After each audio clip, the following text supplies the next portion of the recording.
Welcome to the Journey of an Aesthete podcast, a comprehensive examination of all things aesthetic, the arts, the humanities, and what it means to be human.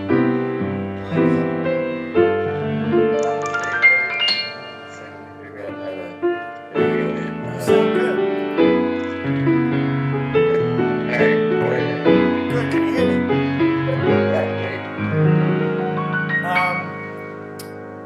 So I'm just going to say a couple of things to open up the show. This of course is Journey of an Aesthete, and I'm really excited and honored to have Daniel Kremer on this show. Daniel has done so many things in cinema. I wouldn't even know where to begin, but I guess I might as well begin with the present. You have a big movie out now, Overwhelm The Sky. Right, yeah, it'll be making rounds. It has an opening date. Has an opening in New York in mid-November. I saw that. I'm going to try to come down for that. Right. I'm going to make the trek to do it. Wonderful. And I love this film, and I'm really happy that it's getting good notices and reviews.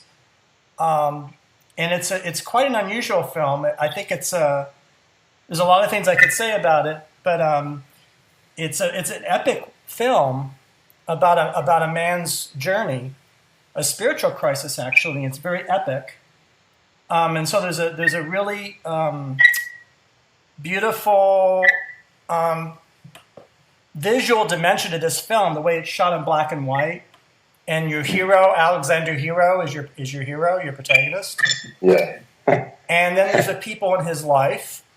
But one of the noteworthy things about this film, one of them, and there's many other things I could say, is that you're blending things that seem kind of opposite, and that it's a film that's visually very, what you used to call cinematic. In places, it's almost like Tarkovsky, and yet it's so driven by human relationships and conversation. It's very intimate. And so you have both going on, which I really appreciate. That's a rare thing. I don't think people see that too often. And I also think it's something that you did it on the budget you did it on. And you developed a roadshow approach. So talk about the roadshow or any of that, whatever comes to mind, or what your thoughts on that, being unusual. Right.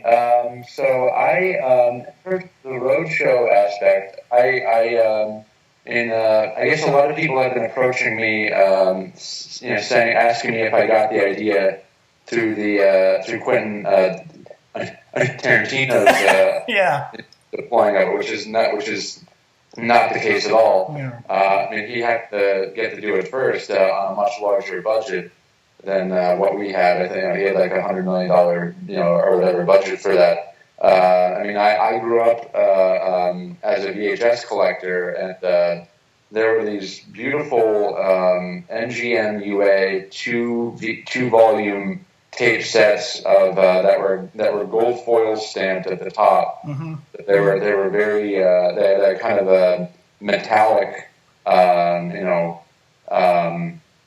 crest at the top, the engine crest, and a lot of these films were newly restored versions of roadshow films that hadn't seen their full length glory since their initial runs back in the 60s, because they all invariably cut down after their initial roadshow runs. So I kind of grew up. The first roadshow film I ever saw on tape, which is no real way to see a large movie, but that's all I had back then. Yeah. Was the Mad World, which had been restored to a length of 3 hours and 8 minutes from it had been cut down to like 161, I think, or I think there were actually varying versions. One was 154, another was 161. So I think this was the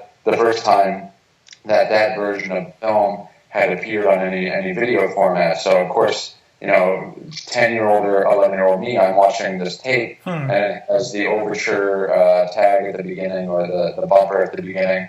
It has the intermission, and I didn't know really what was going on at that point. I just wanted to see kind of a funny movie. Yeah. But it had kind of like this this whole ceremony around it of the tape and everything, and on the tape, I should say, and with the original Ernest Gold overture and everything. And then as I collected more of these things, and then I saw 2001, wow. Very shortly after, which wasn't too volume, but it had the overture and intermission and everything. Yes, it did. I began to really become completely impassioned about the history of roadshow cinema. It was back in the heyday. I mean, it had been a kind of format that had been deployed from the 1900s onward with Birth of a Nation and all of other films that were large or that were large events were shown in the style. In that era, it would have been a live orchestra, but it really regained a kind of a prominence in the 50s with Ben-Hur and everything. There were also intimate pictures like the RKO adaptation of Morning Becomes Electra, which was Rosalind Russell and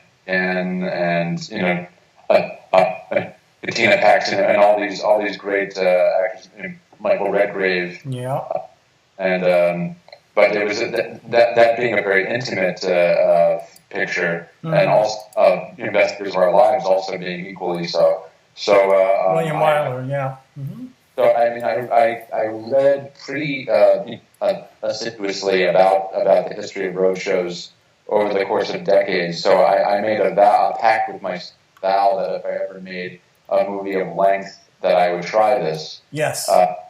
It's very very uncommon. I think Tarantino was the first to do it in quite some time. I think Kenneth Branagh's Hamlet also tried it as well. But this is a very rare instance, and as far as I know, I don't think any low budget indie or micro budget film has ever done it. And that's kind of one of the appeals that I walked up to a director that I know in L.A.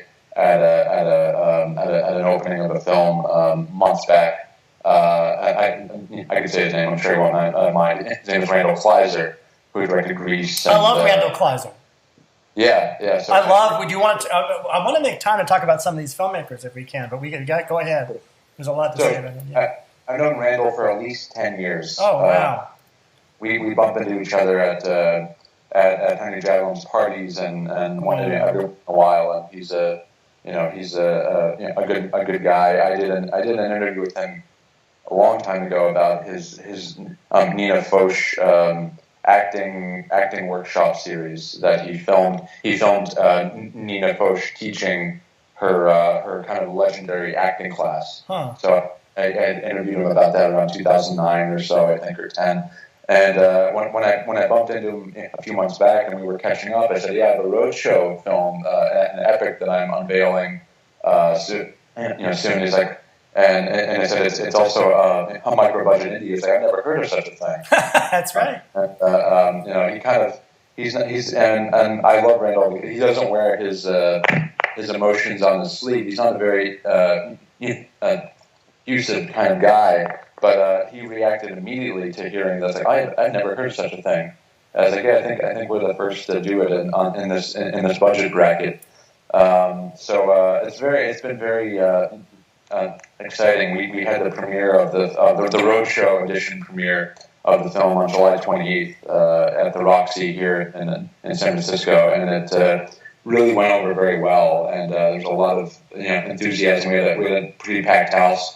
And there was a lot of enthusiasm there for the whole, the pageantry of the whole thing, and just getting nestled into the whole, sweep of everything, I guess, because it was wonderful to see. I think, at least I got a shudder, and my DP, my long-term cinematographer, Aaron Hollander and I both got chills when we saw the overture bumper come up, and then the intermission, and everyone came out, and there were people in the lobby. I was watching from a reasonable vantage point, but people in the lobby kind of talking and schmoozing about what they had just seen, and then getting people back in for during the entr'acte day, and for part two, where the movie I think really goes in a direction that many don't anticipate.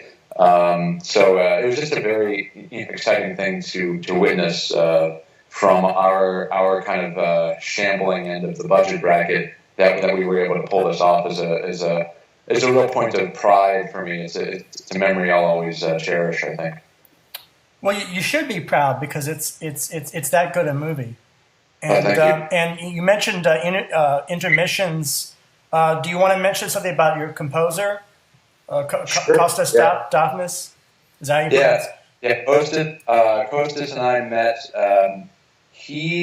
So I edited a film for Christopher Coppola a couple years ago at American Zoetrope, and it was a film called Torch. And he was somehow tapped to do that score, and as I was editing the film, we'd have these dinners at Cafe Zoetrope, which is right underneath the offices. And one night Costas was invited, and whereas Christopher was kind of at the other end of the table with a bunch of guests of his, I was meeting Costas for the first time. We were talking about all manner of great movie composers, and he was fluent in the work of Mars Jar, which I was using as a temp track for Christopher's movie, or we had conversations about George Delarue and a bunch of others, and I was like, oh God, you know about. Well, he knows his stuff, and you can hear it in the score.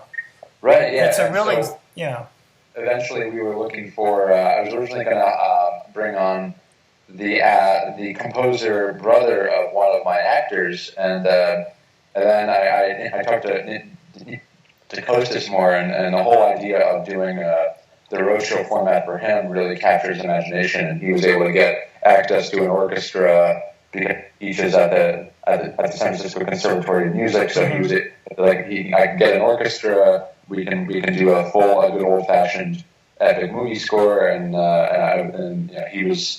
he had me sold from that point on, and I think his contribution is pretty immaculate. He did a pretty incredible job, and it was wonderful to work. I've worked with other composers before in very intimate kind of scores in the past, with either very, very small ensembles or just one guy doing it, as I did for I did a film called A Simple Game of Catch in 2012. Had a very nice intimate acoustic score. But I never had the full orchestra treatment. So this is just like a dream, watching your movie kind of play again. The full orchestra is quite amazing with an original score. So very. Well, that's it's everything. Every element fits together so well and serves the film. Everything from, of course, Alexander Hero. And all the actors. Is Penny Werner in this as well? I know you use a lot of the same people that you've used in other films.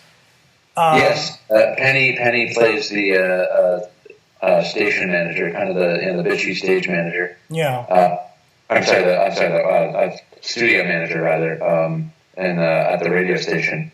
But she's the she's in it. She's playing against type because she in actuality she couldn't be anything but very sweet. But so that was kind of an adventure for her to go on. But I use a lot of the same local talent that and just people I worked with.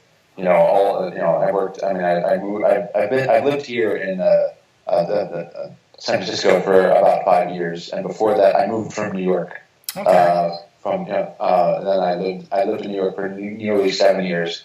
Prior to that, I lived in Philadelphia. So I still use actors that I met back in Philadelphia, including most notably William Colley Allen, who in Overwhelm The Sky plays the character Ambrose, who's the other kind of homeless guy that he befriends. Yeah. So Bill has been on every single movie I've made since the very outset of my funky little career. Well, the relationship between those two men is simply extraordinary. I mean, I'm sure you've heard a lot of positive feedback about those scenes. And then this is something that you've done before. You're really gifted with actors and doing those kind of scenes. The relationship between those two men and all the relationships. I think the first film of yours I saw was Raise Your Kids on Seltzer, I think, with Jeff Cow. Yeah. Who's the woman? Is Jeff Cow and it's Penny Werner. Penny Werner and Jeff Cow, yeah. Yeah. And at the time I was really taken with that film because, you know, as far as films about cults, two big ones for me are Split Image by Ted Kotcheff, of course. Right. And what would another one be? One was called Ticket to Heaven. Yeah, and there was a third, but I forgot the third. Oh, the third was more recent, and you said it was one of your favorites, and that's Martha Macy May. Yeah, Martha Macy May Marlene is probably my favorite movie to have come out of the Sundance Labs, and I don't know how long. I mean, I'm not a huge fan of the product that comes out of there, but I think that film in particular is really fantastic. And I mean, there was a slew of films about cults that were released around that time, including one called Faults, which I didn't much care for. Yeah. And I got a lot of acclaim, but I thought it was a little too cute for me. But Martha Macy May was definitely a big.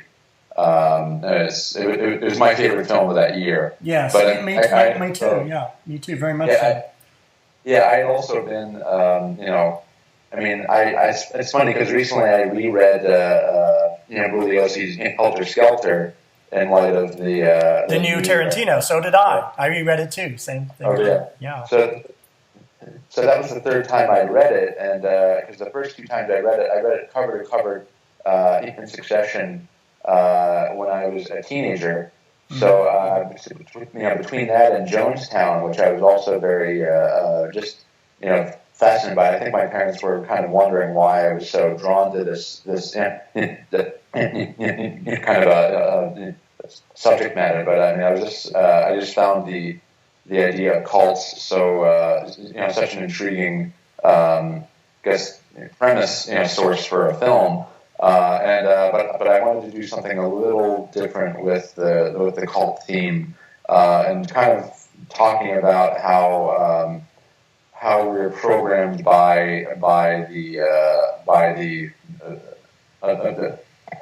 relationships that we establish in our daily life. Particularly if you're married or have a significant other, I think there's I don't want to cast a dark pall over good unions or good marriages or whatever, but I've seen some marriages that are maybe not as rosy, that kind of are predicated upon the idea of control. So I thought that the idea of an ex-deprogrammer couple, a married couple that used to do this, and now we're watching kind of the cult phenomenon, I guess in a way writ large in their marriage, in terms of who's controlling who, and we have also the guy, the ex-cult leader with whom the Jeff Gallagher is writing the book and being controlled by his daughter, essentially, and which is kind of the ultimate irony. So I wanted to really take another tack, I guess, and examine another angle of what could be a cult-themed film. Well, my dream double feature, of course, is Split Image in your film. Yeah. And have Ted. You probably would be able to get Ted Kotcheff to come out if anybody could. And I actually know Ted pretty well. Oh, you do? Yeah. Well, it's funny. I know Tom Luddy here in the Bay Area, and Tom is the great connector and kind of the legendary guy here in the Bay Area who he just knows everyone. I guess the legend has it that he used to play tennis with Andrei Tarkovsky, and he's produced for Francis, and he produced Godard's King Lear. But he runs the Tiger Eye Film Festival out of Berkeley. That's right. So I got to know him through the editor of my Joan book, of my Joan Micklin Silver book, whose name is Gary Giddens. And Gary Giddens is a jazz critic? Yes. Oh wow, okay. So I met Tom through Gary, and Tom has a kind of a pre-Telluride cocktail party every year around June, and so he got me to bring out Sid Furie in this must have been 2015, he kind of wanted me to bring out Sid Furie because he wanted him to meet Rachel Kushner, who's a big fan of the Leather Boys. So I had a picture of Sid and Ted and myself and Rachel, and I met Ted there. So I've known Ted for it's about 4 years, and I was talking to him a while about doing a book on him. He had actually released his. He did his own book on directing movies. So he had kind of the ship had sailed in many ways. Even though I was looking at maybe doing a critical study for a while, but it's just a lot on the plate right now. So maybe perhaps one day. But yeah, Ted's a great guy. So and I like that film. I think that's and of course Peter Fonda, the cult leader. So rest in peace. Yeah, Peter Fonda gives an amazing performance in that film. Such a strong performance. You buy him as a charismatic hippie dippy cult leader. I always thought of your film as everything that gets left out of more genre-driven films on that kind of sensational topic, because you get into the intimate lives of these deprogrammers or counselors, and you go pretty deep into it. I mean, you go deep. Again, it's a lot like your film now. You go deep into the lives of your characters and give them a lot of space to breathe.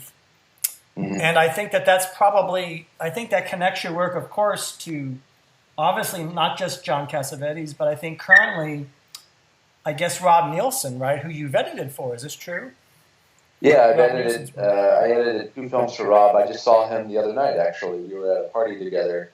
A really interesting party up in Martinez, thrown by a mutual friend. We went to 2 parties and we were party hopping because it was one friend's birthday and it was another. No, it was both friends had birthdays, so we were off to those. But yeah, Rob's a good friend, Rob's kind of definitely kind of the spiritual godfather of the local film community that I work within out here. We're all somewhat taking a page from his book in many ways. And I was working in that kind of what he calls the direct action style before meeting him, but out here there's Rob has really created a very fertile ground for kind of communal creating of film work. And there's an energy that he's helped to create and establish and solidify out here. That and he's basically the reason I moved out here was because I saw a much easier, more invigorating means of continuing to make the kind of film work that I want to make. Well, I'm a big fan of Rob Nielsen because it was my birthday in October a few years back when they had a retrospective at the Metrograph, and I wasn't living in New York. I lived in Boston at that time, and I made the trek, got on Amtrak. I'm going to see all the Rob Nielsen films. Mm-hmm. And that was really a joy to see everything from the 80s, 70s, 80s, his stuff from the 2000s. That was a series that Ray Carney put on, right? No. This was much later. This is the one at the Metrograph, just about 4 years ago. Oh, okay. They just did a retrospective, and of course, one of the films was the newest one that you had edited. I think you said you had done some editing work on it. Oh, yeah. Well, I edited 2 films for him. One was Love Twice, and another was Next Week in Bologna, which hasn't gotten a lot of play at this point. And it's all we still continue talking about how and when we're gonna open that particular piece shot in Bologna at the Cinemateca or there's like a summer student program that he made the film with the students there about 3 summers ago or so, or 4 maybe even. I don't remember now, but yeah, I edited 2 films for him, and the most recent one was Love Twice, which had John Cale.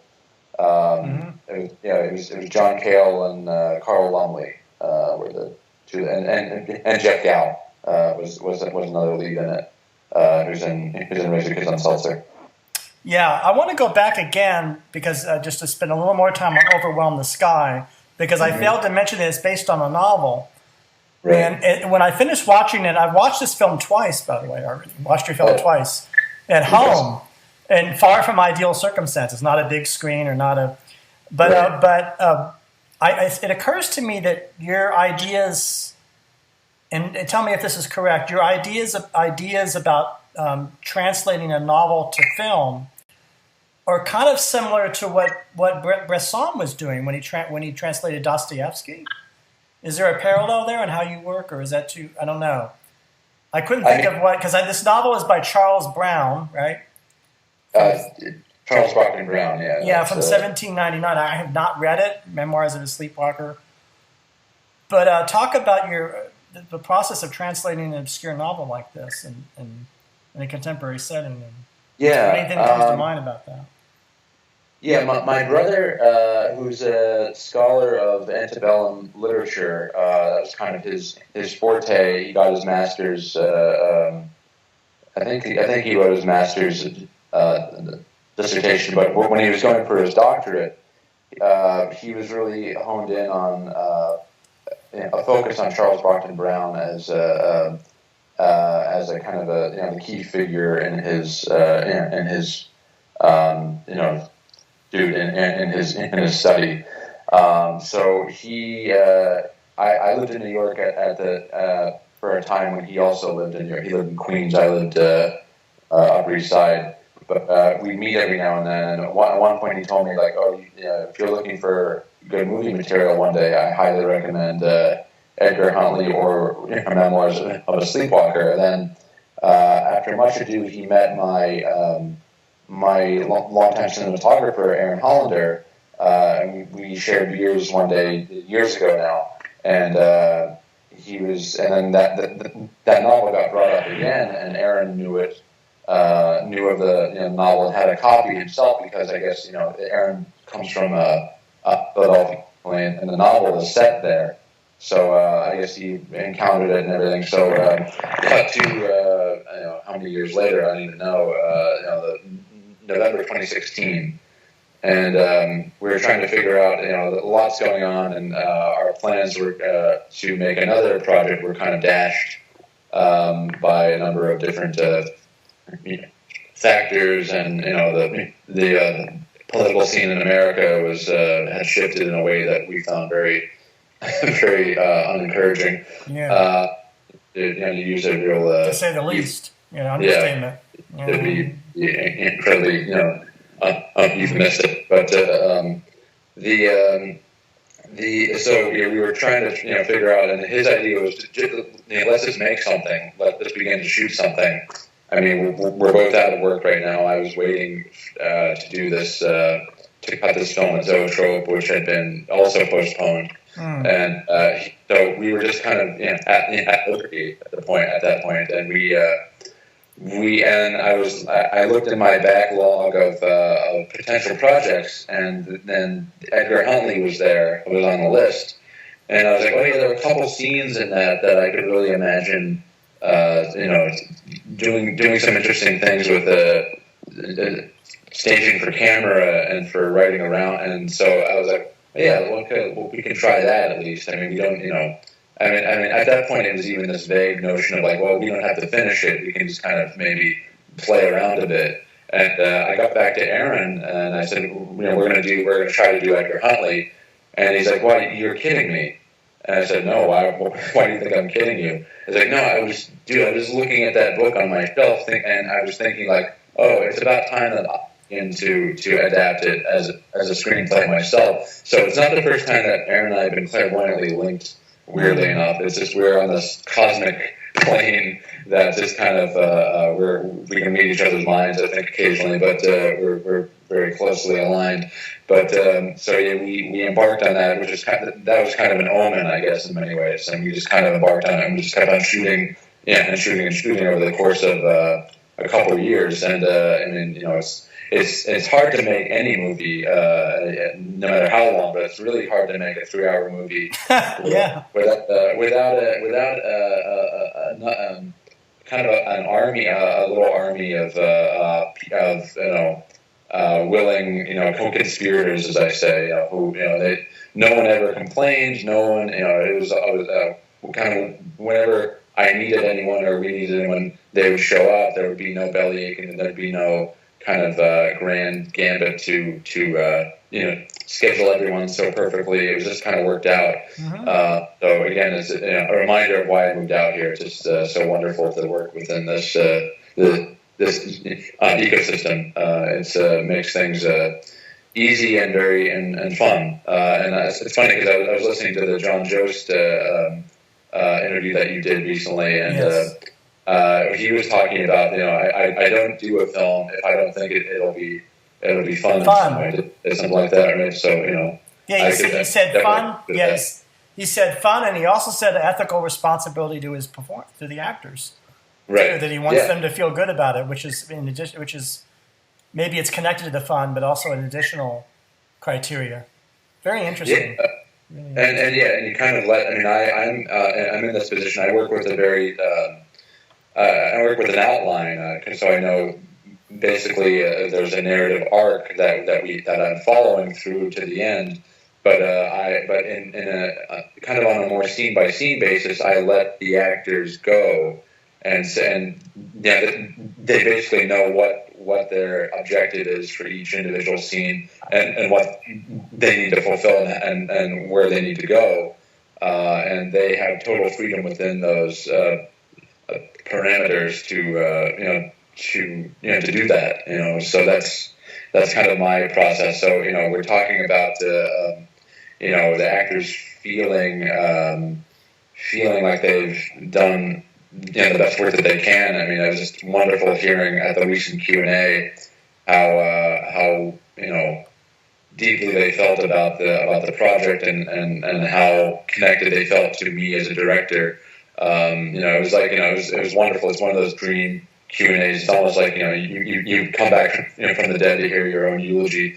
It was that type of thing where we're saying nice things about. Everyone should have such a privilege, I think, because it was just wonderful knowing that they were having as good a time as I was making it. So it was just one of those. I mean, not every film project works like this. I've been on my own work. I've been on sets that are very riddled with petty tensions occasionally. Often before I moved here, incidentally. Now I moved here, it's kind of different, but back when I was in New York or in Philly, there were a couple of projects that were riddled with either tensions between two actors, or they didn't quite get what I was trying to do, or they kind of wanted more kind of written, prefab kind of stuff, and but out here it's just like it's a very exciting way of working, and people I think get a lot more out of it out in this particular environment. I don't know. It's just I guess it's part of the San Francisco ethos or something. Yeah, I mean, it's I don't live there, but from all accounts, it seems that it's spiritually good for that sort of work and working in that sort of way. Yeah. There's so much to talk about. I wanted to, because you're a serious, you're a real cinephile. You know your stuff. It's amazing to me. I mean, I remember you did a post about watching a Franklin Schaeffer picture, Nicholas and Alexandra, how you were looking forward to watching that. And that made me think about all the great TV directors. And so do you mind if I have a list here of different directors and what you think? I mean, even notwithstanding cinema, but just on the small screen, and what's your impressions of different films? And of course, you could start with Schaeffer. Is that one of your favorites of his, or is that? Well, I mean, in terms of the early school of TV directors, I'm thinking of Frankenheimer, who I'm a fan of, Lumet, Leto, but I mean, I think in terms of Schaffner, I think it was William Goldman who said that no one used the wide canvas, meaning the kind of the anamorphic cinemascope frame. He named three directors. He named David Lean. Franklin Schaffner was one, and then the third was forgetting right now. Dick Attenborough. Richard Attenborough, yeah. But his thing was like, no one used the wide frame like this. Now I would include other directors in that, a couple other directors in that league. But I think that Schaffner in particular, he's such an immaculate stager. I mean, just if you take apart, if you just put acting and all the other elements in another pile, and just look at the way that he stages scenes for camera, it's just like bristlingly sophisticated and elegant and efficient, and he really knew where to put the camera in a way that I think maybe the other TV directors they knew, but it was kind of he's a bit more of the prodigy, I think, in the sense if you look at there's a camp move I'm thinking of, particularly in Papillon, when McQueen is first entering the solitary block.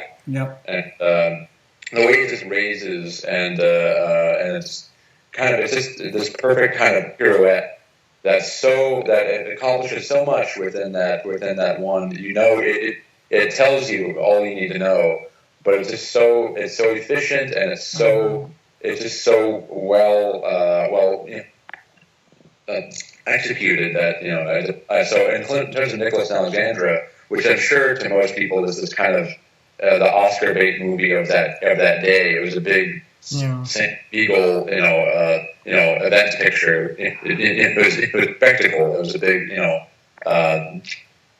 historical saga. But if you look it's kind of like William Blend's Roots, alongside similar, right? When you say, or no, in terms of its perception. Roots, the Alex Haley. That William Blend did, I think.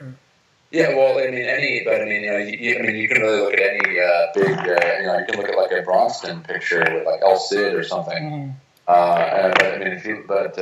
Schaffner has, to me, that's Anthony Mann. So Anthony Mann's definitely no slouch. I like Anthony Mann a lot, but Schaffner, there's this. To me, there's just and of course he dipped into some later pictures that didn't do, that weren't nearly as good. Like I'm thinking mainly of Yes Giorgio, which was his big flop with Pavarotti. Yep. And that was that's not a good film. I think anyone would agree. I think the one of my favorite critical lines was Yes Giorgio, no Luciano. but if we're talking about the classic era of Schaffner pictures, Papillon, Patton, Nicholas Alexandra, and Gore Vidal's The Best Man, which is a really great picture, and incredibly intelligent and very sophisticated, very literate film, and about one of the most cogent pictures ever made about the American political scene, and has some prescience for today, I think, in many ways. But I like Schaffner a great deal. I think he's an underrated guy. Well, I wanted to also ask you. I have a couple of names scrawled down here. I have John Cordy. John Cordy, yeah. I love John Cordy. You could talk about whether it's Crazy Quilt or Miss Jane Pittman or anything that comes to your mind about what he did in the small screen. I know John. He lives out here. He lives out in the Bay Area still, and his son often I should say recorded, because there used to be a recording studio in Rob's loft that was used by an audio guy. But John's son used to be a member of a band, and but John Cordy, he's kind of the Bay Area guy, like even pre-Coppola. Coppola got the idea to move to the Bay Area because John Cordy was already here and already had an apparatus for making. And he made Crazy Quilt. He made Funny Man. Funny Man. River Run, which so I think Coppola came up just to look at what Cordy was up to and what tools he had up here, and that convinced Francis to make the move. But I mean, Cordy is, particularly those early independent films, I think, are really quite incredible. I mean, if you look at Crazy Quilt, but also the one that less people have seen is River Run. Yep. Pardon? Yes. Oh, I've seen it. Yes. Have you seen it? Yeah. Yes. It's that's just I mean, it was bought by Columbia, but it's I think in the time of Easy Rider when they were looking for maybe more offbeat youth themed pictures. But that's I mean, Cordy was kind of without any kind of fearlessly leaping into the void on I think any number of projects. One of his I haven't seen, which I have a hard time tracking down. It was at a short-lived VHS release in the 80s. A film called Silence from 1974. That's one I need to see that I haven't yet. But I have not seen that either. Yeah, Let me know when you can find that because I'm very much want to see that. I'm not even sure if John has it. I don't think John knows either. But nonetheless, it's the only other theatrical feature in that early era of his that that was like and then of course he wound up later working for Paramount doing the love story sequel. Oliver Story, yeah. Which, the less said, the better, I think, on that. But I mean, he had a great career, though, and he won the Oscar for Best Documentary for Who Are the DeBolts. How did they get that? Yeah. And Miss Jane Pittman, and of course he made some early made-for-television pictures like Go Ask Alice, and he was a very, very interesting director worth a closer look, and he's also mutual friends with my good friend Gail Schickley, who is married to David Schickley. So David and Peter did the music for Crazy Quilt, and David happens to be the PDQ doc. Yeah, he happened to be the longtime best friend of Rob Nielsen's. So Gail and their son Train, or Night Train is his full name, but they call him Train, are very good friends in the Bay Area. But John Cordy is kind of a Bay Area film legend, and he's around still. So he's out there. So a couple other names. I know we have to delve of course, into your scholarship on major filmmakers. I'm thinking, of course, Sidney Furie, and a personal favorite of mine, Joan Micklin Silver. You're working on now, correct? Yes. Which there's a lot to get into. If for someone who isn't familiar, well, your book on Sidney Furie, which I have and I've read, is when was that published? Last year? It's fairly new, right? It's 2015. Oh, so it's 2015. Yeah. But for someone that is unfamiliar with the importance of him, what would you say, or what films would you look at, or if somebody was saying who is this person and what are they, or if somebody's going to ask you a movie like the Ipcress File, what is he doing visually that's worthy of our attention? What the virtuosity of something like that, or what does it mean? What would you say off the top of your head if you had to? That's a tall order, but right.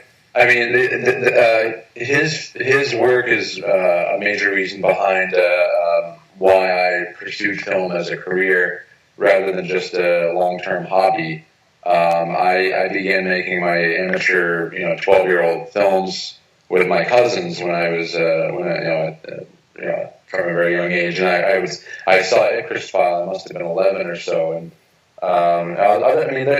sure, there's a novelty aspect to the way that he frames his shots through things. There's kind of offers a refracted view of the action, but it really lit my 12-year-old imagination on fire.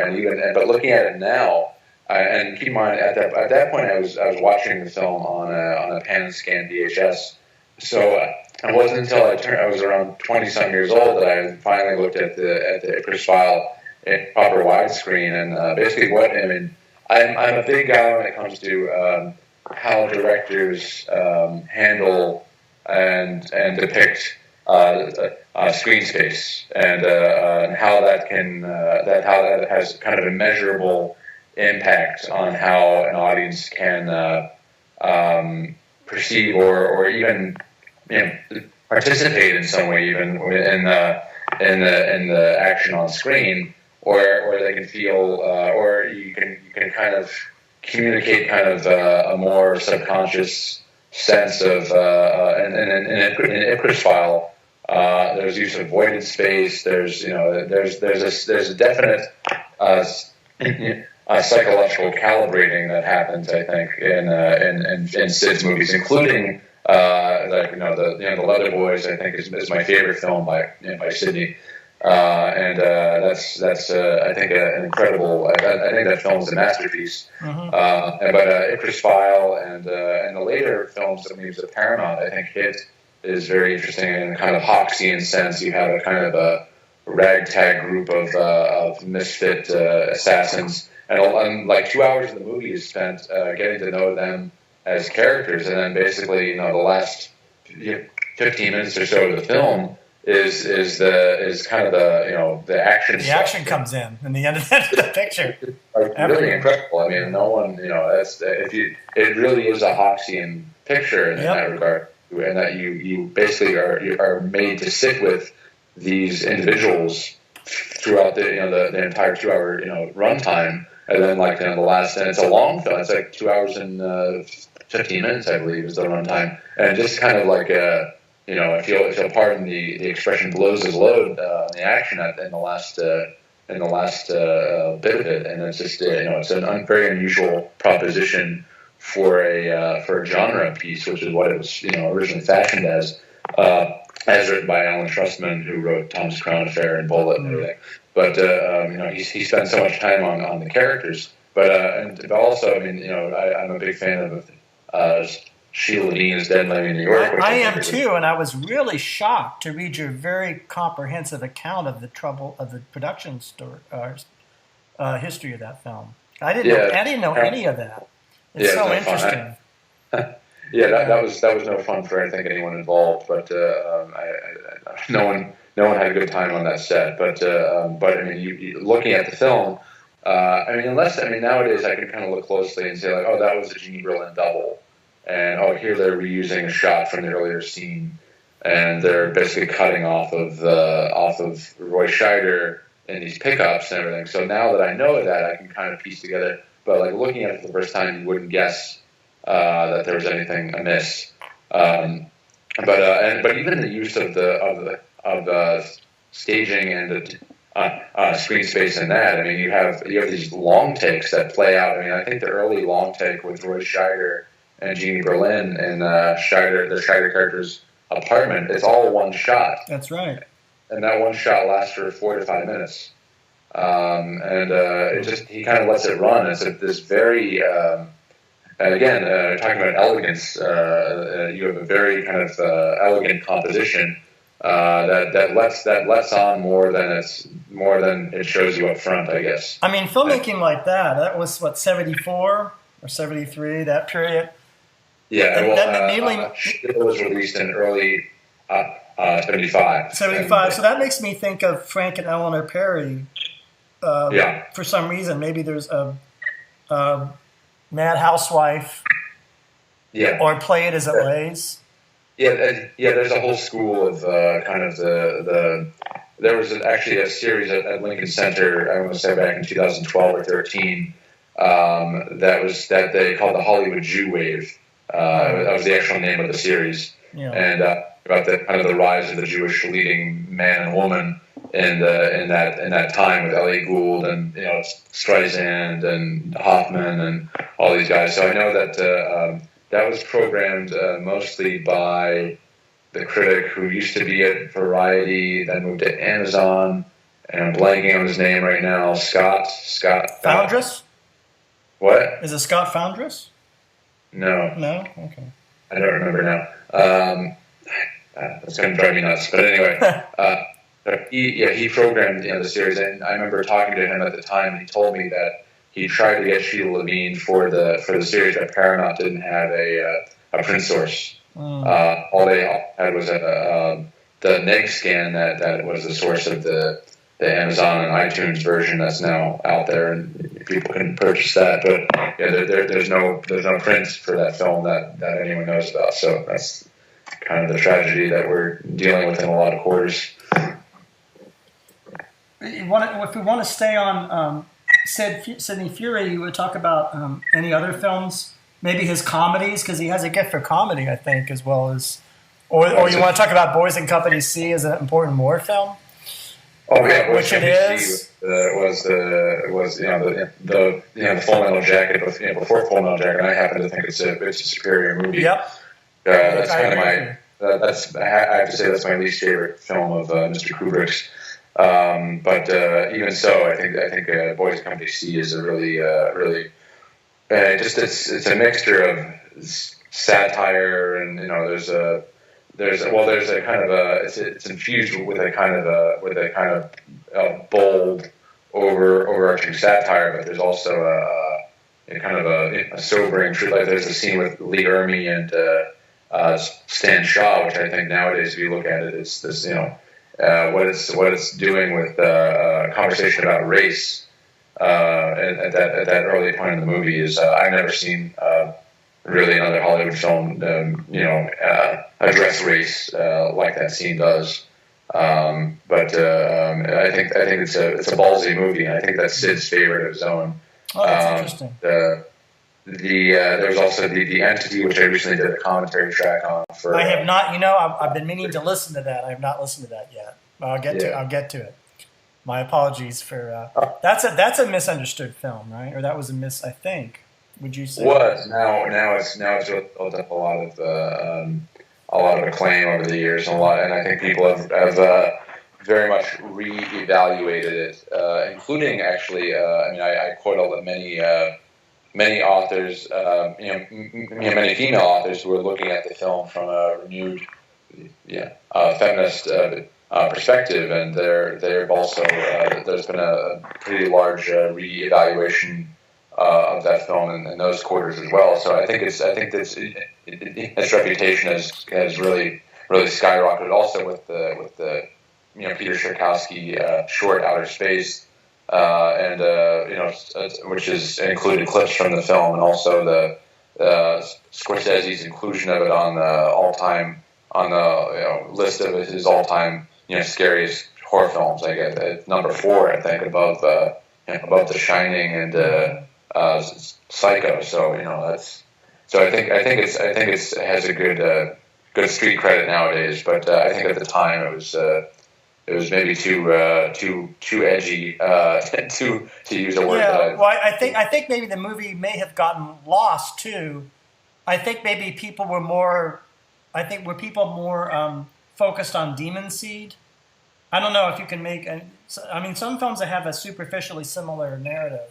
It'd be a good double feature. Yeah, that's a very very keen double feature idea. I just think that some films get lost sometimes. Like a film will get, people forget about a good film, or in this case, a film gets reevaluated, like what happened with Elaine May's Ishtar. Right. Yeah. Now there's kind of surgeons around that picture. So there's a whole. I mean, Richard Brody is a big proponent of it. I think Jonathan Rosenbaum as well is really big on it. But yeah, these things kind of happen. The idea of the film maudit or maudit as the kind of the cursed film that gets reevaluated over the course of the years that was originally just kind of lambasted and thrown on the scrap heap that get reevaluated. So I think a lot of Sid movies nowadays, even if you look at the movie I mentioned earlier, Sheila Levine, that was really taken to the cleaners back then. And I think people were putting it up against the novel, but nowadays if you look at the write-ups on the Turner Classic site or the user reviews or the newest critical reviews, there's a newfound admiration for that picture. that didn't exist when it was first released in way back in 1975. So I think a number of his pictures now hit is the same way. Hit now predicted this wonderful kind of Hoxian thing about it that wasn't there originally in the with Canby or any of the or Carol or any of these people. But when you talk about Hoxian, of course, our audience is Howard Hawks. Right. And there's a lot you could say about Howard Hawks, but would you say that Hawks had a gift and ensemble in classical filmmaking? Just a gift at putting people in a room, and whether it's Fire or Rio Bravo? Yeah, absolutely, yeah. That was, I mean, Rio Bravo was, I think most successful filmmakers at least are looking towards that picture as a really a model of just wonderful ensemble character-driven piece that Hollywood was not prone to this kind of idiosyncratic way of rendering that type of material. So yeah, I think Hawks is he's well regarded for a reason. Yes, and then of course that makes me think of Joan Micklin Silver. Right. And in particular, Between the Lines, which is my personal favorite. Of course, she made so many good films, and you're finishing a book on her. Yes. What to the uninitiated, what comes to mind about her and her work? I mean, I came to her not with the movie that people expect when they meet me, because I look very, I wear a kind of a black fedora and I have a beard, so people tend to think I look very Orthodox Jewish. Hester Street, right? They think you must look. Yeah. People often think, oh, you must no. But my entrance into her was actually Chili Seeds of Winter, which is fantastic. Which is a wonderful film. So underrated. Yes. And it's again a film that only picked up a lot of its acclaim over time. I think she has a gift for. For me, on one level, it's kind of no one can blend tones like she does. I mean, she can go particularly in Chili Scenes, but also in Hester Street and everything. Just kind of evolving or transitioning from this bold comedy to the kind of the deepest pathos, I think, that you can see in a character-driven cinema. And she can do this, and it's often in the same breath. Yeah, she does it in seconds. Does it in a beat. It's amazing. She just has a very deft way of observing human behavior and the course of human interaction and how it can turn on a dime. And she plays that so well. And I talked to her in great depth about what her, she writes this. What's her writing process? Because even I think Ann Beatty, who wrote the original novel, of Chili Seeds of Winter, was left kind of breathless by what Joan was able to kind of glean from her source. And I think in many cases, Ann Beatty was just like, I think Joan, in a couple instances, even improved upon what I had written. Well, that's really fantastic, because it's not every day that fiction people and authors always look askance at film, right? Film versions of their work. So that's great that Ann Beatty appreciated what they did. Right. So that's great. But even it's just kind of what she does, what she is really great at as a director. You looked at her film. It's definitely a kind of she gets occasionally maybe I guess a bit annoyed when I say that her films are very Jewish even when they're not Jewish themed. There's kind of this kind of I guess comically woebegone sense in her pictures that are very. It's a very particular brand of humor that I tend to tune into very easily. So I just in terms of her sensibility with writing and with rendering character and helping the actors achieve what she is realized on paper is just she's just a great artist, I think. Crossing the Land Seas, though. Peter Riegert, Amy Irving. Peter Riegert, yeah. So good. Yeah, So and good. I just rewatched Finnegan Begin Again. right, Mary Tyler Moore and Robert Preston. precisely. Just what she just let those two do their thing. Yeah, It was just remarkable. yeah. Working. I think that was either Preston's last role or his penultimate role, and it's wonderful to see him in this kind of swan song performance. He's of course cast with Sylvia Sidney there as well, and a number of other great players. But yeah, another great character piece that most people have tragically forgotten. I think largely because it was an HBO picture that was I think among the first that HBO released as a made-for-TV product. But I think of that film more as I include that along with her larger theatrical pictures, just because it's so her. I mean, it plays like a movie. You could show it as a theatrical picture. So for me, it's, in my mind, it's one of her. But I think the reason it's not as maybe as well known as her others is because of the way that it was originally presented. But that's a great film. Yeah, I guess that this distribution format does play a role in, I guess, the life of a work of art. Always, in this case, a film. You say always, but I'm wondering what. That's something I really don't know a lot about. You brought it up, but what are some of the you might say aspects of that, or ways that does play out? It's a whole topic unto itself, and maybe maybe ultimately doesn't matter in a more eternal sense. But I mean, in the world, I guess. Yeah, go ahead. I'm sorry. No, it's okay. I mean, I'm thinking right away of a film that I just posted about that Peter Fonda directed called Idaho Transfer. It's a number of my friends, that I know in the film world are writing about this film as like, the greatest obscure Peter Fonda film that you haven't seen likely. And what's interesting about that film is that that had little to no distribution when it was released. I think there was a fumble on that end, and it was never shown in New York. It was never reviewed in the Times. Wow. It never shown. I think it only was in these Midwestern theaters. So that poster, the main theatrical poster, which is you can access on IMDb. It was a little company called Metro Media. And they just kind of, and Panda, and I think Pando, which is the Fonda's company, but they just kind of went belly up after, and that film never really no one got to see it back then because it didn't go to the major cities and it just kind of vanished.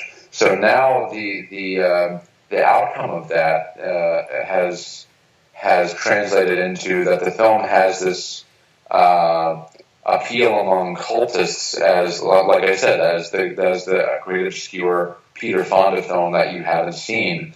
So that's the cause and effect there. You have a film that was never really released in its time, and then you had a video of that later, which that's how most people saw it, and then it's on YouTube, I think, in its entirety. Now it has this kind of weird culty street reputation that it wouldn't have had if it had played, or maybe it would have. It would have maybe gotten a small run in New York. But there's this kind of like well-kept secret type of allure that film has now that it wouldn't have had it gotten a large kind of play.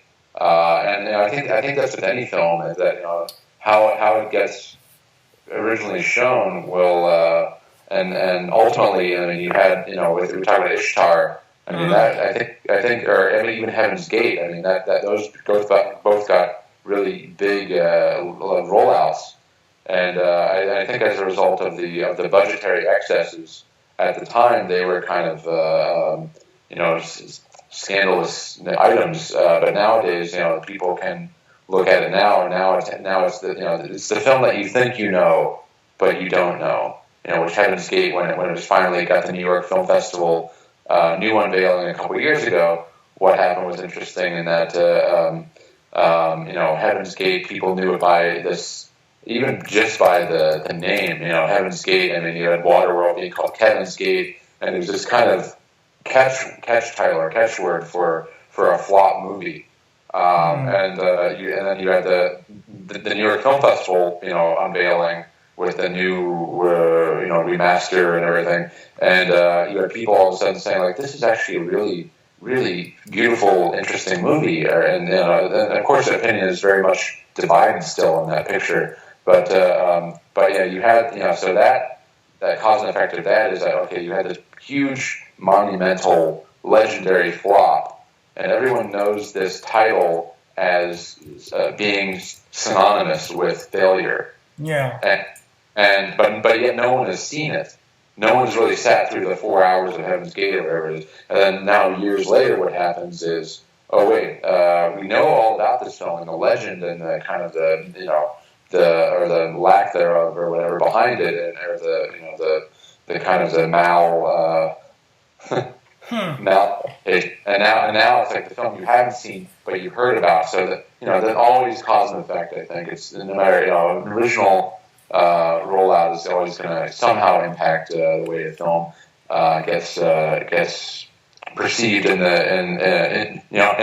is more into the realm of posterity, I guess. How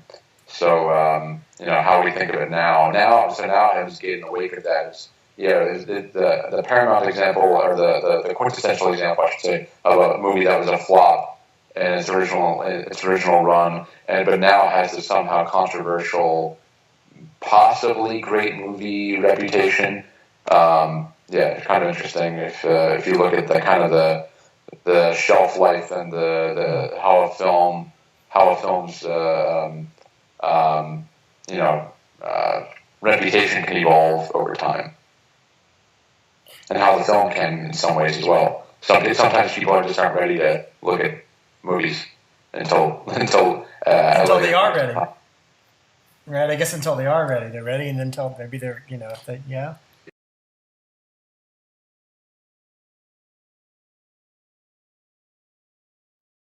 Everybody needs an anchor in life. You, me, just everybody.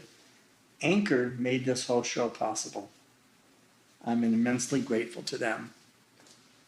You too can use Anchor to make your own shows and create your own vision. Download the Anchor app or go to anchor.fm to get started. Thank you. I have no idea with Overwhelm The Sky. I mean, we've gotten the first time in my career that I've gotten unanimously good notices. I mean, that could translate into in the New York run, people just being completely puzzled and put off by it. But I think ultimately, could it have a cult appeal? I mean, it probably already does have a cult appeal. My friend Jonathan Marlowe, who's a kind of a film personality in the Bay Area, and who did our Q&A, told me on the phone recently. It's like he told me, I think I've seen this movie almost as much as you have, which is like that's a high bar, as I've seen it a lot, and because every time I do a new export of the film, I got to do a QC watch because there's a glitch that happens. So I've seen the movie a lot, and I doubt that anyone will usurp that. And Jonathan just kind of laughed and said, "Oh, I think one day you may be surprised. You have a cult item on your hands, I think." And I was like, "Oh, we'll see." But I do believe, I'm going to go out on a limb and say I think there is a hunger among maybe a lot of people for some of the things that you're doing with that film. I mean, I think there's a hunger among a lot of people for a movie about people. You know what I mean? A movie about honest to God human emotion and people, rather than rather than just all superheroes or all whatever. I think people want that. It's funny. I met with a friend of mine for breakfast this morning, and we were talking about commercial appeal. And I was talking about how I for a while I was operating on, I think, what was somehow a bit of an off wavelength, where I was I made Raise Your Kids on Seltzer, and even though I was very passionate about the cult themes, and knowing that I could do something original with it, there was this sense that, oh, maybe I could sell this film because of the cult appeal, and because because people are interested. There's this kind of pull towards kind of material about cults and everything. And we had Gary Newman in it to boot, who's a great cult. From Vanishing. So and then we got mostly good reviews. We got a couple lukewarm, or even maybe one or two ones that weren't so up about it. But we got mostly good reviews. But it just didn't take off. And I was kind of crestfallen. That then the next film was Acer Conecto, and I thought that people are driven. They like the kind of the exotic, or the kind of the Orientalist, if you want to even say it, or the exoticism of Orthodox Jews, which I come from. I hail from a little from that background, but. So then we also had Josh Sackey, who I asked originally because he really resembled the real life guy that I based that character on. But also he was a real up and coming filmmaker. Now he's huge. Yeah.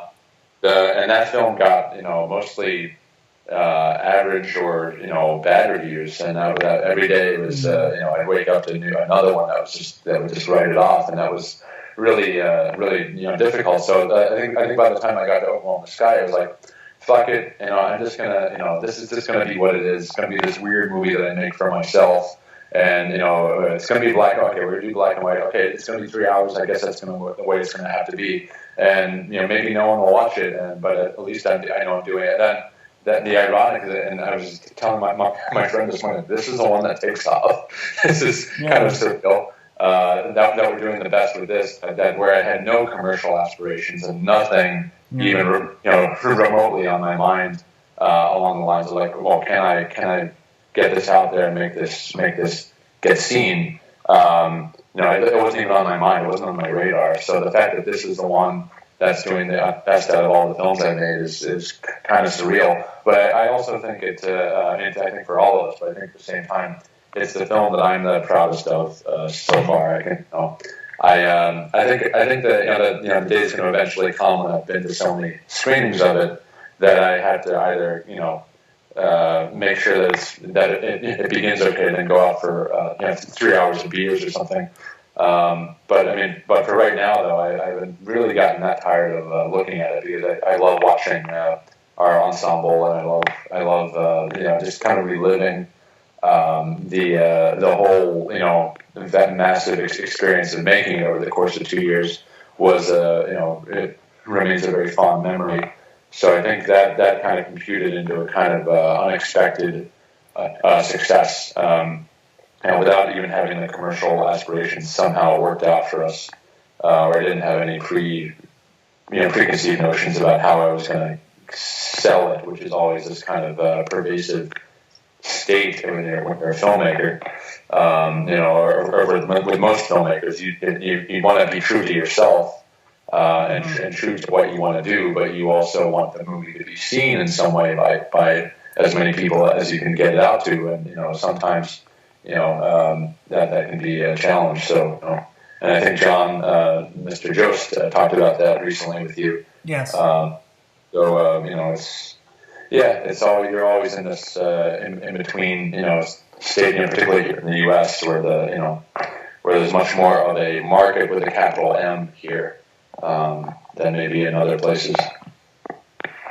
Yeah, I mean, I think I'm happy that this is happening with this film, and as you know, I think it's deserved. And but there is a school of thought that says that if you actually do the thing you believe in truly the most, that some kind of reward will come from that, maybe in some way, or there's that is something some people think, So if that's true, maybe this is an expression of that.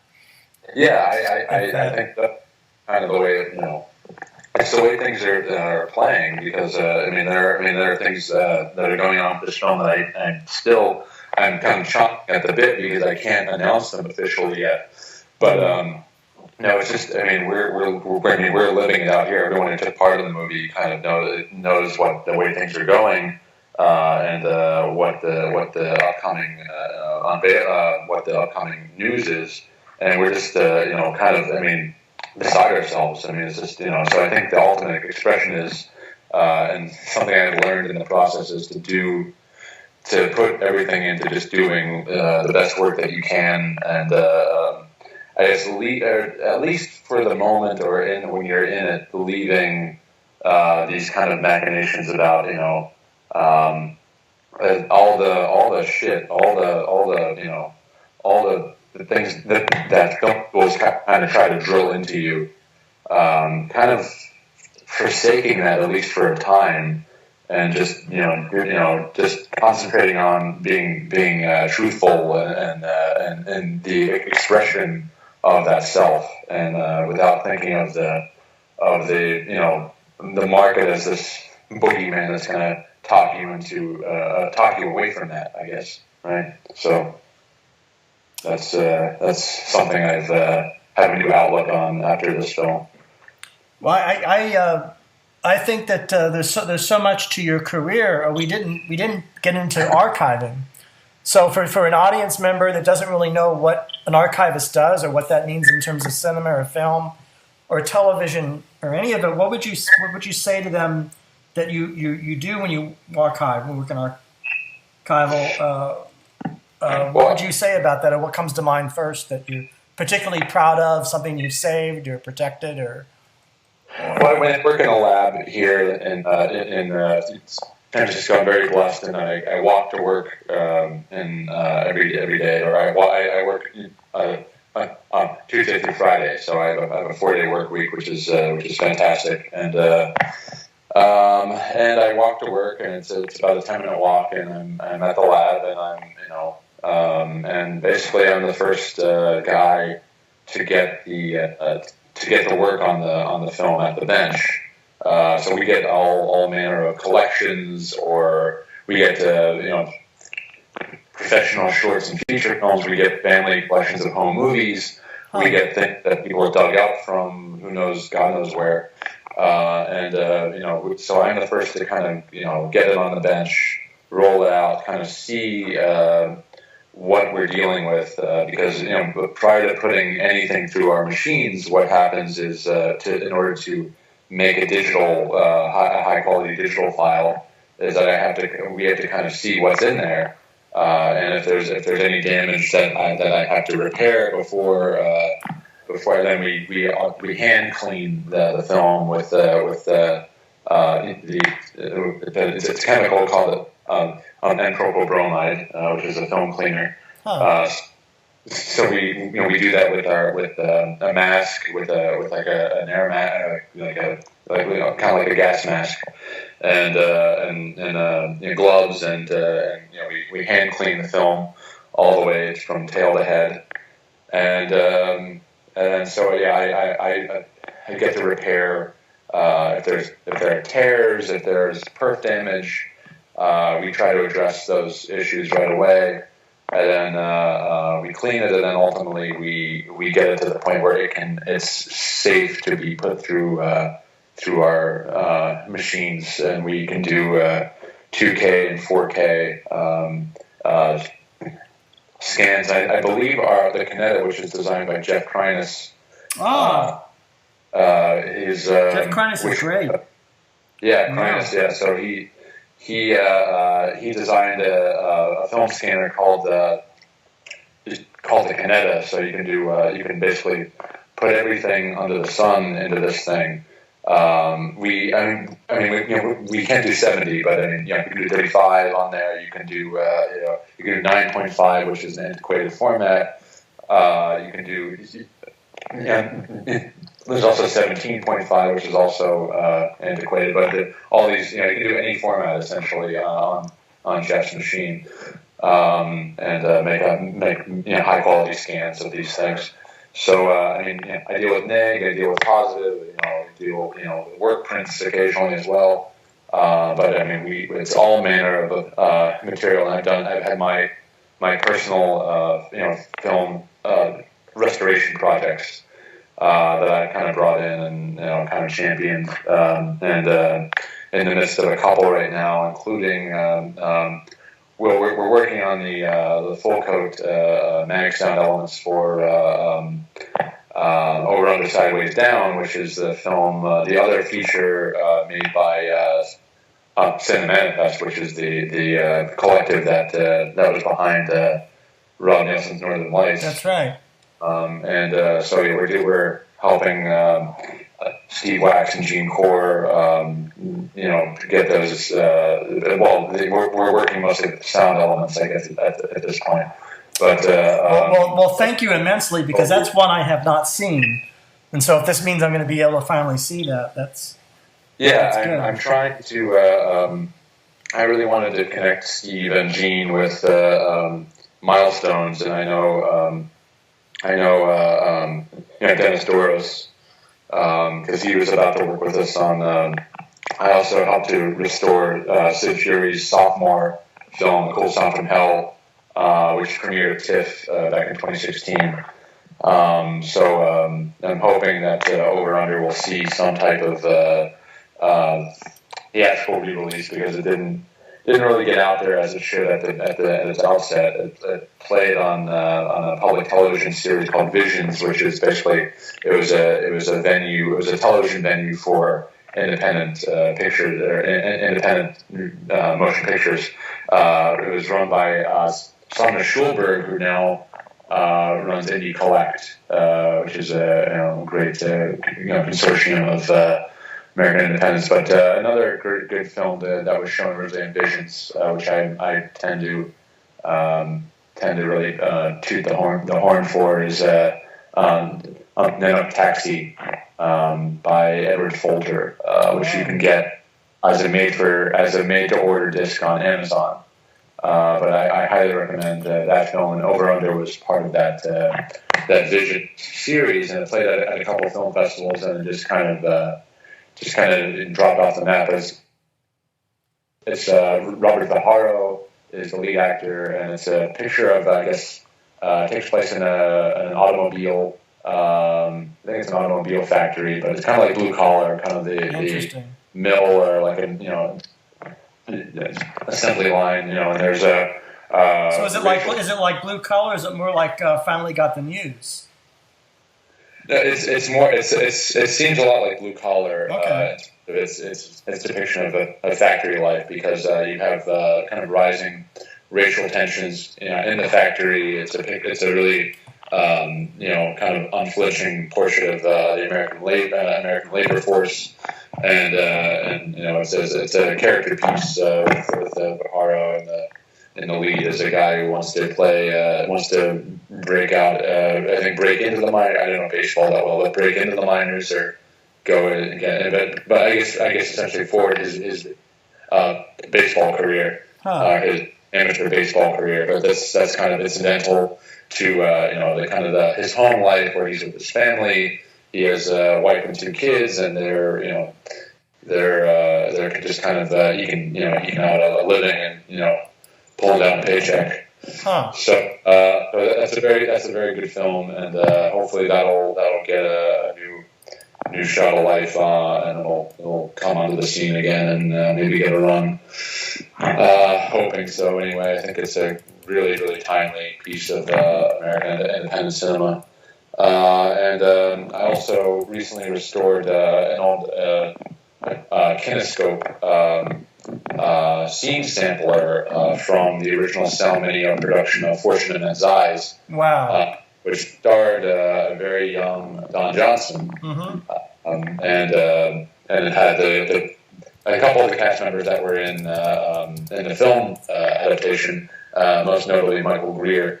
And of course, Michael Greer and Don Johnson both appeared in The Magic Garden of Stanley Sweetheart, yeah.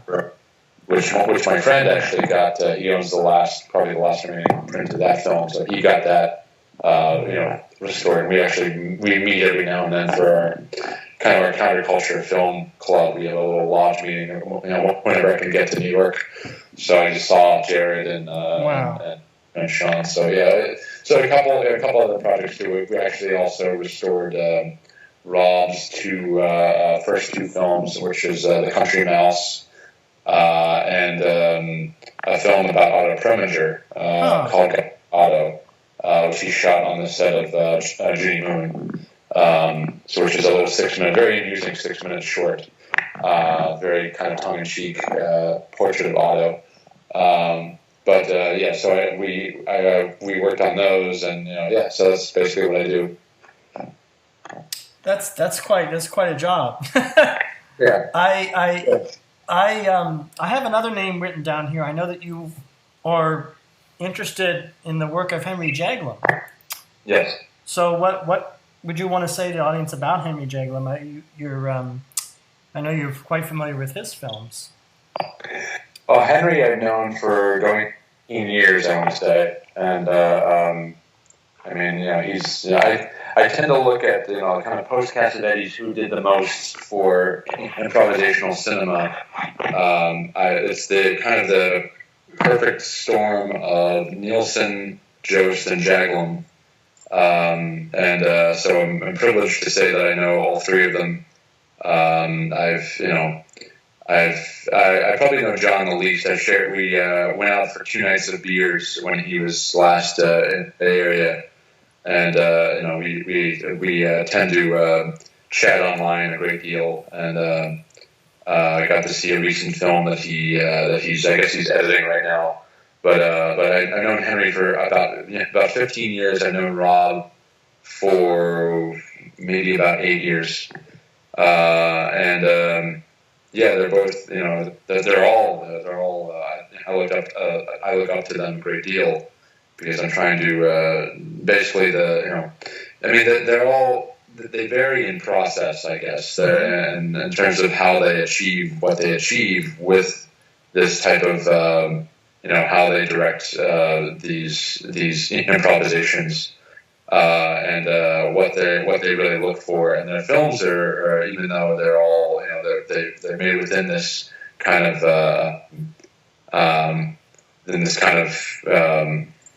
I don't know what purview. They're all quite different. I look up to all three of them, and Henry in particular. Henry I've probably known the longest, and the guy is loaded with stories of. We were just talking. As I said, I just went out to breakfast with my one friend, and I was telling him about the Easy Rider connection with Henry. Even beyond that, though, he seemed to know everybody once upon a time in his early days as an actor under contract for Screen Gems, where he appeared as an actor on The Flying Nun and Gidget.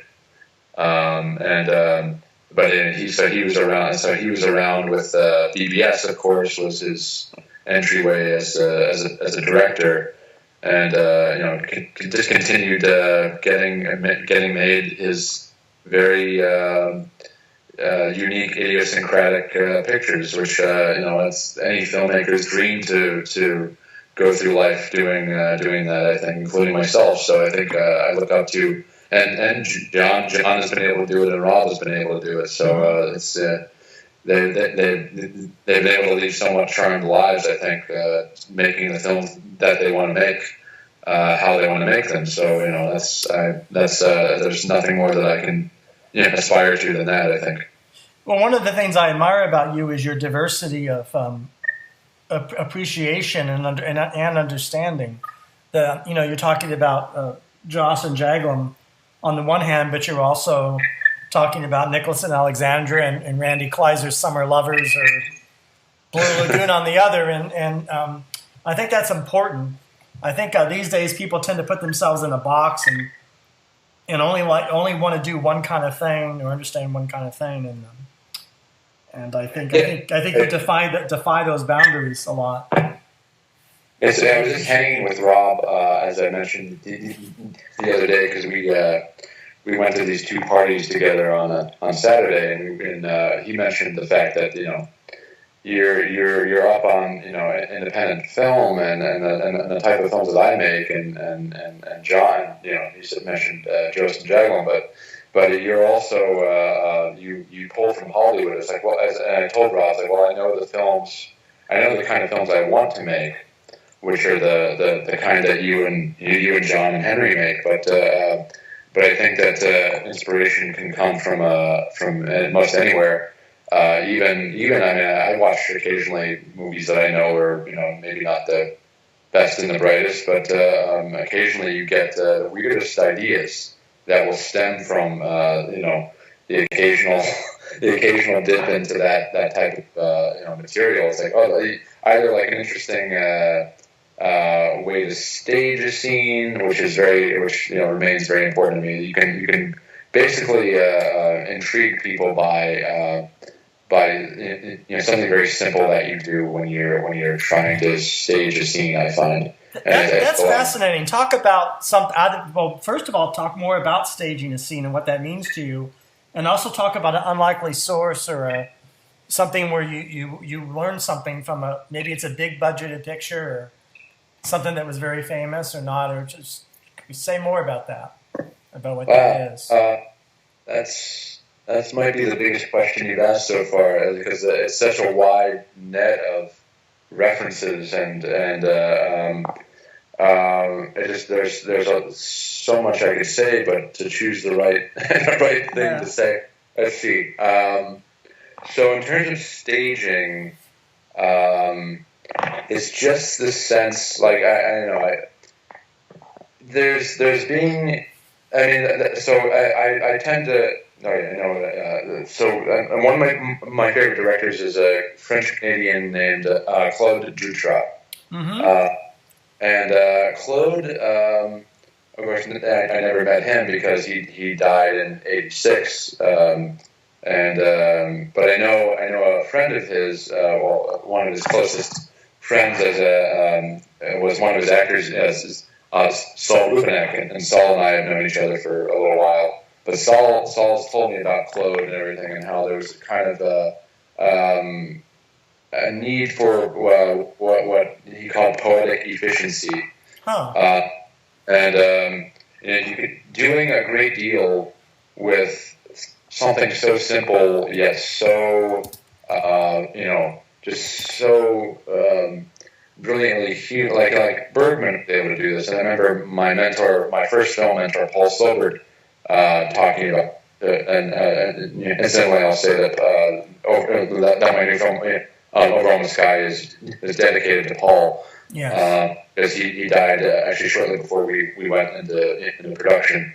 But something that Paul would teach the films that he worked on in Hollywood a great deal, and he basically show.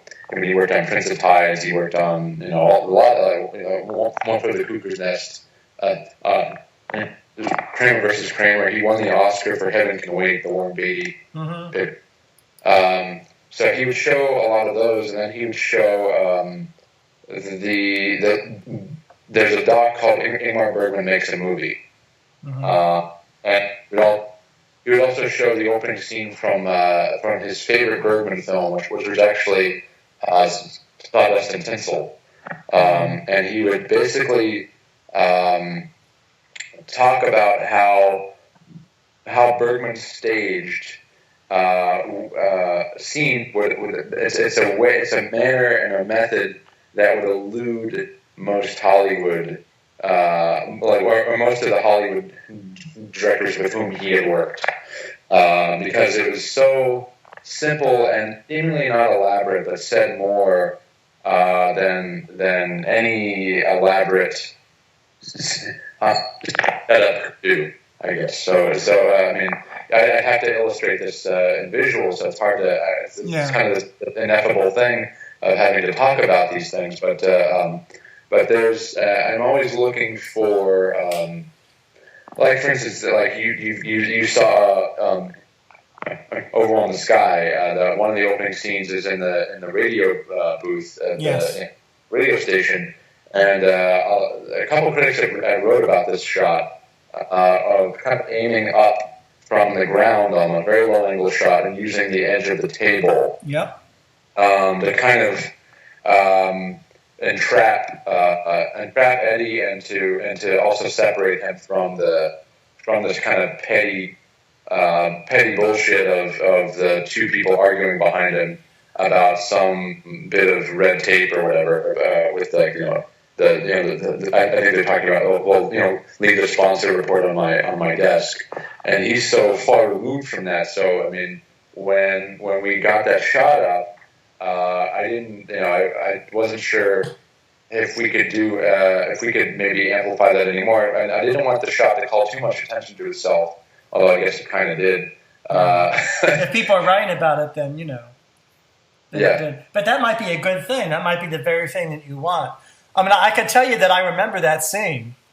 That that's one of the scenes that stayed with me. Not just, of course, the woods and the scenes of nature, which are really something. But that's the very. I remember the thing you're talking about. But go ahead. There's a reason for that. So yeah. Yeah, I mean, and it's basically one of the better reviews was by, I don't remember who it was by right now, but talking about how it actually talked about the film's spaces and how this connects to the larger idea of American space and sacred space. Oh wow! Which is really what the idea of sacred space. Because where does he wind up in the end? Not to spoil it for anyone who's going to wind up seeing it. He winds up on this reservation in the middle of the desert, he's been going to this place in the park throughout the most of the runtime of the film, trying communing with it in some way that we're mostly, I think we're let in on in some way. But I mean, he gets this idea of sacred space redefined and kind of fully, well, I guess more defined for him in this final. So I think this critic was talking about how the early use of the space kind of tends to, or tries to entrap the Alex Hero character. Which I really, so like you can do these things, and oftentimes it won't compute or on the surface, or it'll compute as, oh, that's kind of a cool shot, but there's this kind of subconscious cumulative effect that I think would brew within a member of the audience, and by the time we're in the more wide open space, and you kind of begin to juxtapose other things off of that, I think it has this other effect.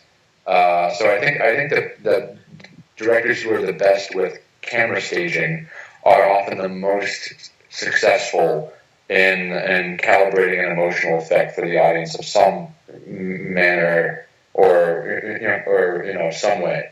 There's I think it's baked into the DNA of like how does a director define the space that we're in, and I think once you define that, okay, so we got a kind of a handle on that, or we think we do, but let's play it by ear. But okay, now I'm going to turn my direction over to actors. Okay, actors, what do you want to do?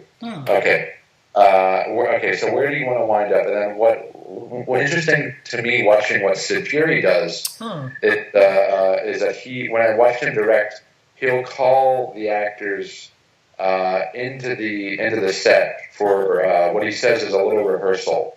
But what he's seeing is like, okay, the actors are going to maybe wind up somewhere on their own volition. Okay, they're going to wind up in some place on the set where they're comfortable. They've gravitated towards either this seat or this part. For some reason, they feel that this is where they belong. It's this kind of intuition.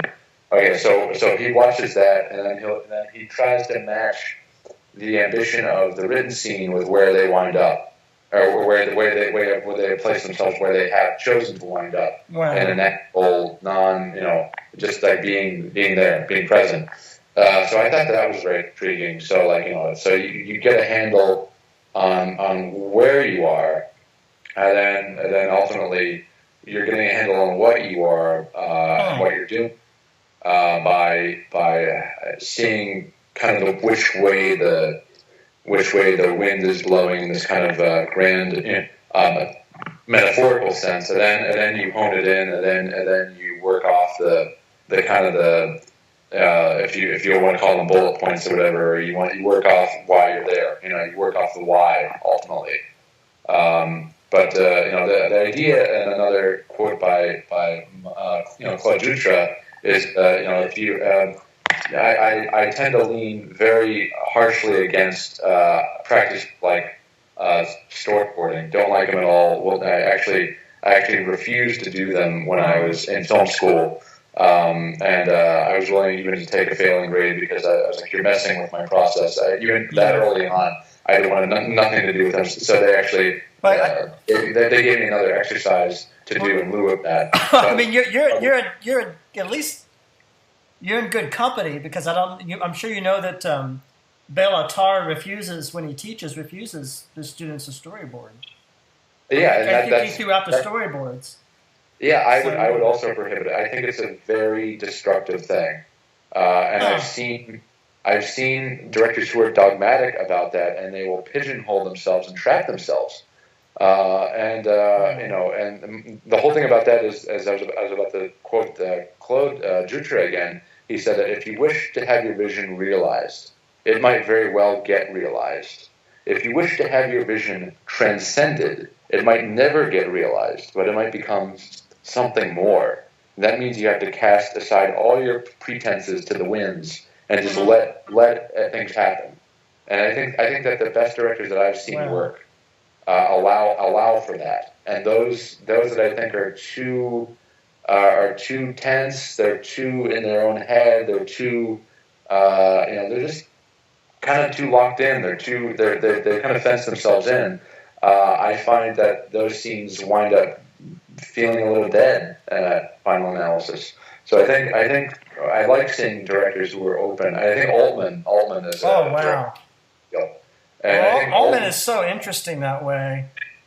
Altman had this kind of Zen anarchy sense to use that what they used to call John Milius the Zen anarchist. But I think in terms of Altman's process, I think Altman had this kind of Zen anarchy. It's like, okay, oh yeah, you do that, good idea, and then there's a sense of like bricolage, or like using available resources. Okay, we're here now. Let's kind of feel the space, to use a kind of like a surfer term, and we'll feel it out, and then we'll to hell with this written shit. We'll something better out of it. Yeah, I really I guess in my music I think about that because that's kind of how I write a piece of music in a way. Right. Yeah. It's very interesting because I have, of course, many ideas when I write a piece of music. Sure. Sometimes too many, and a lot of the writing of it is actually getting rid of some of the excess things that don't serve the main idea. Right. Which is probably serving. It could be serving a melody or serving a basic theme, and that theme has to survive all the other themes. It's the most important. Yes. Thing. Yeah. I mean, there are so many ideas that I have.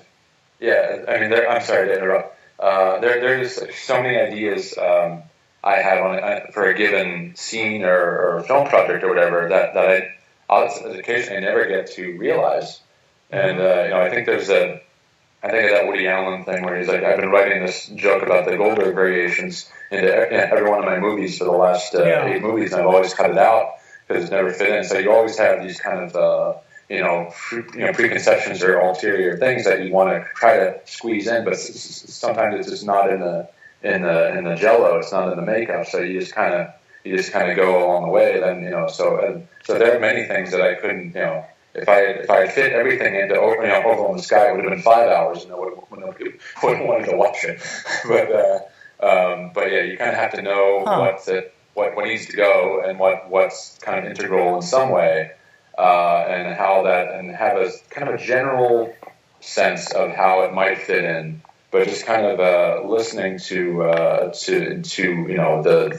that inner self, I guess, listening to how that's translating for you, and maybe that on the day that you conceive it, it's like, oh yeah, great, we're going to do that. And then later, it's just like, you're there and you're on the set and you're with your actors and you're with the crew. It's like, this is not going to work. I don't feel this is going to work all of a sudden. So let's see what else we can come up with. And it's a sense of free play, I think, that's the most invigorating films that I've seen have this sense that you feel that they're constantly inventing, that they're constant. And there's a sense in I always like this teaching in Judaism, that there's this, that whether or not you believe in a God, there's that idea in Judaism that God is constantly creating the world at every moment, in every nanosecond.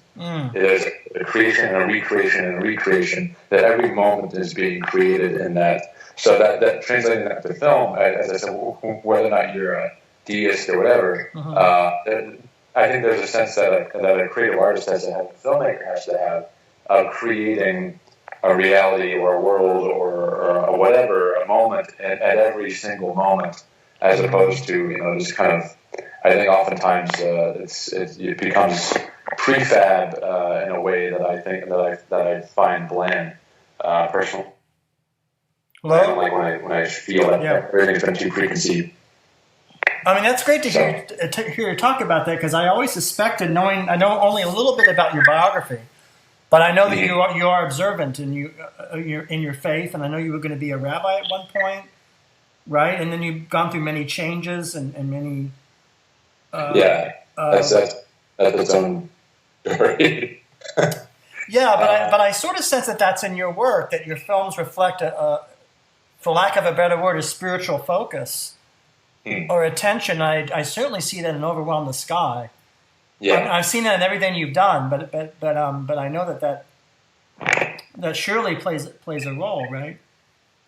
I mean, at least the Jewish cultural aspect always makes its way into the film, and it's interesting because when Jewish audiences have seen Overwhelm The Sky, I'm kind of giving away something, but maybe it'll just give cause for people to look closer at a couple bits. The house where Eddie's living happens to have a lot of mezuzahs on the doorpost. You might notice if you look closely at the doorposts, there are these crooked things that are hanging there.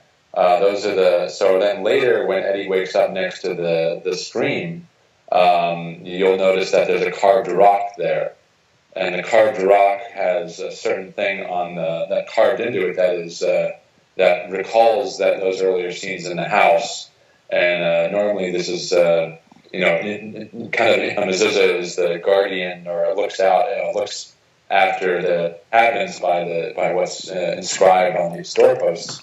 So there's a little code in the film that's kind of Jewish-based. Even though I would never consider it an overtly Jewish film, quote unquote, there are some, always some things that are in there to kind of allude to that. Well, I sort of think that this is an important part of all art. I don't think art. I mean, I understand that there's a secular dimension to art, and after all, it's in the world, and it's not in a temple, or not in a it is out in the world commercially. Right. You'd have to agree, but I don't think that it's only about that. And I think it's important, right, to realize that there's this other. Perhaps the most important dimension of all, but it's very hard to talk about. And I think that film is a kind of its own religion for me, in a sense, not as like worshiping film in the way that you might think, but in terms of process. Like, for instance, I can maybe understand people all the better when I work with actors. Like, for instance, there's in my early film, music is on Seltzer, which we call Rikos for sure. On Rikos, there's a scene where I came up with a backstory for one of the actors, and it didn't make emotional or psychological sense to him, and he's the one who has to believe what he's doing, right? He has to be there. This actor has to be there. He has to believe in who he is and what he's doing, and why his character is there in that moment and what he's after. And if you're trying to impose that onto the actor, and it's not getting through, you have a problem. You have a real problem. So, I said, okay, so do you have any ideas? What do you want to do? And he came up with this whole other alternate backstory that was better than what I had come up with. And I mean, I guess very little of that backstory appears on camera, but I mean, it had to make sense to him. So I listened and I said, "Oh yeah, you can maybe insert that as a clue to that." And then ultimately, what the outcome of that is, okay, he believed in who he was all the more and what his motive was for being present in that scene and what he was after, and that actualized it for him in a way that my piddly little written thing was not getting through. So I mean, you're gonna either say, like, you gotta either be the preminger guy and say, no, you do as written, or you're gonna go off and you're gonna talk to that person and you're gonna make it more immediate for them. And so, because as I always say, you're the actor, you have to believe it. So what do you want to do? Tell me how you can make this more meaningful for you. So that was, and it teaches. So as film as a religion, it teaches me more about people and watching an actor evolve into believing what they're doing and going down that road with them is very informative to me as a fellow human. So in that sense, it's a bit of a religion. That's a wonderful place. We were almost going on 2 hours, and it was every minute was well spent. And I think I might want to, I hate saying goodbye to anybody that I'm talking with, but I'm going to have to say goodbye at some point. Okay. And I think that's a great place to stop. But I want to remind people to see Overwhelm the Sky, and I want to remind people to read your. What can you tell me? Is it Oxford University Press book? It's complicated. I'm going to be doing. It'll appear somewhere. I was working with Gary Giddens for a time, but it'll get out there. And I think Gerald Peary is going to be. We're talking about maybe doing a book of interviews about Joan as well. Okay. So it looks like we're going to have maybe two texts about Joan coming up. And Jerry was also nice enough to recently give me a beautiful blurb for Overwhelm the Sky, so I was very grateful to him for that. And what are some other things that you want people to know before we sign off or end this particular journey? Yeah, it has been an aesthetic journey in many ways. Yeah, I don't know. I live a fairly simple life. I try to keep very little overhead, and I don't. I think a lot of people tend to get hung up on this kind of film director or whatever is powerful, and I try to live rather simply, and as Rod Nelson says, I live rather gymnastically with my two cats and a bunch of books and movies and everywhere, and that's really all that's all I need. So I think the key to realizing whatever big aspirations you have is to keep the eyes on the prize, live rather simply, and don't get hung up on the power dynamics of filmmaking, because I think that's where the American system of making motion pictures has gone amiss, or has gone off the road.